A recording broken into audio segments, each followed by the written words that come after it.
Hello viewers, welcome to Raihan Tanjim. আশা করি সকলে বেশ ভালোই আছেন। তো আজকে আমাদের যে টিউটোরিয়াল সেটা হচ্ছে জিমেইল সম্পর্কিত, এবং আজকের ভিডিওটিতে আমরা কথা বলবো জিমেইলে কিভাবে অটো রিপ্লে এবং অটো ফরওয়ার্ডিং সেট করতে হয়। ধরুন আপনি যে কোনো কারণে অফিস থেকে ভ্যাকেশনে যাবেন, 5 দিন বা 7 দিনের ছুটিতে যাবেন, এবং আপনার বস বলল যে মেইলগুলো আসে সেইগুলা যেন আপনাকে যারা মেইল করছে তারা যেন অবশ্যই জানতে পারে যে আপনি ছুটিতে আছেন।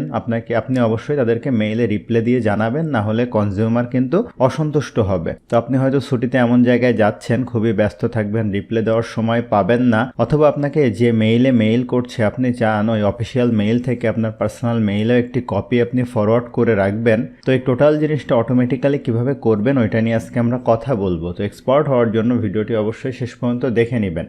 এছাড়া আপনি যদি আমার চ্যানেলে নতুন হয়ে থাকেন তাহলে চ্যানেলটি অবশ্যই সাবস্ক্রাইব করে নেবেন, ফলে বিভিন্ন রকম টিউটোরিয়াল পাবেন যেগুলো আপনাদের বাস্তব জীবনে অতি উপকারী, সেগুলো অবশ্যই দেখে নেবেন। তো চলুন শুরু করা যাক। তো খেয়াল করুন, এটি আমার একটি জিমেইল অ্যাকাউন্ট। তো আমি যদি অটো রিপ্লে সেট করতে চাই সেক্ষেত্রে আমাকে যেটা করতে হবে, দেখেন এই যে সেটিং বাটনটি আছে এটার উপরে ক্লিক করব। ক্লিক করার পরে সি অল সেটিং এটার উপরে আমরা ক্লিক করব।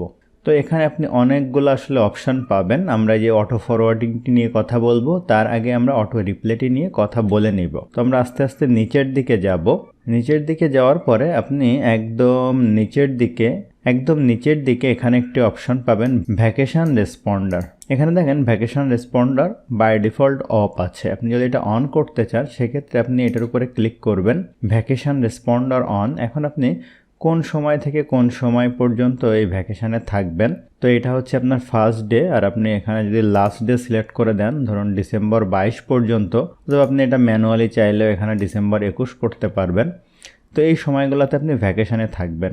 তো যখন অটো রিপ্লেটা যাবে সেটা সাবজেক্ট আসলে কি হবে, I am out of office ধরুন এইটা লিখলেন। এখানে আপনি হয়তো বাংলায় লিখতে পারেন যে আমি ছুটিতে আছি, অফিসে গিয়ে আপনার কাজের উত্তর দিব, ধরুন এরকম একটি কথা আপনি লিখলেন যেটা আপনার ভালো লাগে। আপনি আরো অনেক কিছু লিখতে পারেন। এরপরে এখানে দেখেন অনেকগুলো অপশন আছে। এই লেখাটা আসলে কিভাবে হবে, বোল্ড হবে নাকি ইতালিক হবে, অথবা আনবোল্ড করবেন বা আন্ডারলাইন করবেন, যে কোনো জিনিস আপনি করতে পারবেন। লেখাটা আপনি কোথায় রাখবেন, মাঝ বরাবর রাখবেন কিনা, ঠিক আছে, এরকম অ্যালাইনমেন্টগুলো চেঞ্জ করতে পারেন। এবং এখানে একটি অপশন আছে only send a response to people in my contact লিস্টে অনেক সময় আমরা বিভিন্ন জিমেইল অ্যাকাউন্ট সেট করে রাখি। যদি আমি এটা চেক করি তাহলে কিন্তু তাদের রিপ্লে ছাড়া কারো রিপ্লে যাবে না। এখন আমি সিম্পলি এখান থেকে এটার উপরে সেভ চেঞ্জের উপরে যদি ক্লিক করি তাহলে দেখেন এটা অটো রিপ্লে অপশন চালু হবে, এবং এখানে একটা অটোমেটিক দেখেন যে হলুদ কালারের এখানে I am out of office, এইটা একটা ভ্যাকেশন সেটিং চলে আসছে। অর্থাৎ এখন যদি আপনার এই মেইলে কেউ মেইল করে তাহলে কি অবস্থা হবে ওইটা যদি আমরা এখন দেখি।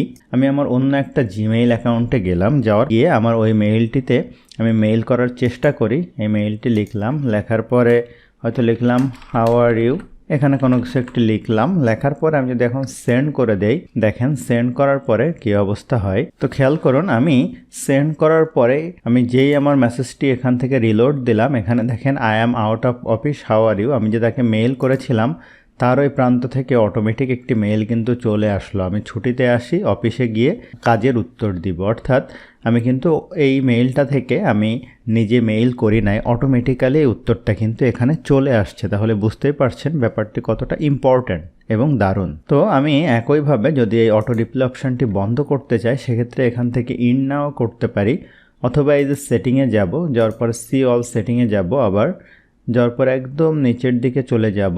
যাওয়ার পরে দেখেন এই যে ভ্যাকেশন মোড অন, এটা অফের উপরে ক্লিক করব, সেভ চেঞ্জ দিব।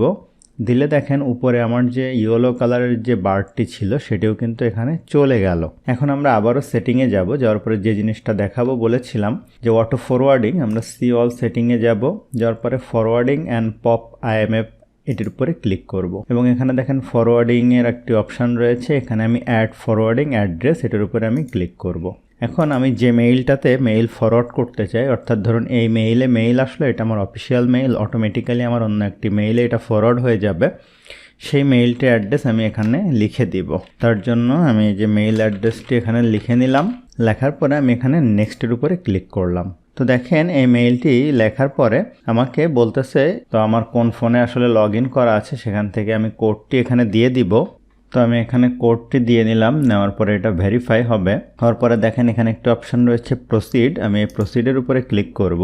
প্রসিডের উপরে ক্লিক করার পরে দেখেন এখানে একটা অপশন রয়েছে add a forwarding address, a confirmation link has been send to tanjim.og@gmail.com to verify permission. আমি ওকের উপরে ক্লিক করলাম এবং আমি আমার মেইলটাতে গেলে দেখব যে এখানে একটি ইমেইল এসেছে যেটা দিয়ে আসলে ভেরিফাই করতে হবে। তো তার জন্য আমি এই যে লিঙ্কটি আছে এই লিঙ্কের উপরে এখান থেকে ক্লিক করব। ক্লিক করার পরে যেটা কনফার্ম করব, তো দেখেন কনফার্মেশন সাকসেস হয়ে গিয়েছে। এখন আমি আমার সেই যে মেইলটি আছে, তো আমি যদি এখন আমার সেই মেইলটির সেটিংয়ে আবার যাই, যাওয়ার পরে সি অল সেটিংয়ে যাই, যাওয়ার পরে জেনারেল, এখানে দেখেন ফরওয়ার্ডিং অ্যান্ড পপ IMAP-এ যাই, তাহলে দেখেন এখানে এই মেইলে ফরওয়ার্ডিং অপশানটি চলে আসছে। এখন আমি জাস্ট এখানে এই যে forward A copy of incoming mail two এই অপশানের উপরে ক্লিক করব এবং এখানে অনেকগুলো অপশান আছে। সেটা হচ্ছে আপনার কাছে যখন মেইলটি আসবে এই অফিসিয়াল মেইলে, সেটা এক কপি তো ইনবক্সে থাকবে। যদি আপনি চান এটা ডিলেটও করে দিতে পারেন বা আর্কাইভও করতে পারেন, তো ভালো হবে keep Gmails copy in the inbox থাকবে। এই অবস্থায় থাকা অবস্থায় আপনি এখান থেকে যে সেভ চেঞ্জের উপরে ক্লিক করবেন, তাহলে দেখেন এখানে উপরে একটি মেসেজ চলে আসছে, you are forwarding your email to tanjim.og, the notice will in 7 days। 7 দিন পরে নোটিশটি চলে যাবে, অর্থাৎ এখানে একটি মার্ক করা থাকলে আপনি যেন মনে রাখতে পারেন। তো আশা করি বুঝতেই পারছেন যে কিভাবে জিমেইল ফরওয়ার্ডিং অপশানটি চালু করতে হয়। তো একইভাবে যদি আপনি এটা বন্ধ করতে যান, সি অল সেটিংসে আবার যাবেন, ফরওয়ার্ডিং এখানে যাবেন, এই যে ডিজেবলের উপরে ক্লিক করবেন, করার পরে জাস্ট সেভ চেঞ্জ দিবেন, তাহলে দেখেন এটা ডিজেবল হয়ে গেল এবং মেইলটি আর ফরওয়ার্ডিং হবে না। তো আশা করি বুঝতেই পারছেন এই ভিডিওটি কতটা উপকারী আপনাদের বাস্তব এবং অফিসিয়াল জীবনে। তো ভিডিওটি ভালো লাগলে অবশ্যই লাইক করবেন, কেমন লাগলো কমেন্ট করবেন, আপনার বন্ধুদের সাথে শেয়ার করতে ভুলবেন না। ধন্যবাদ সবাইকে।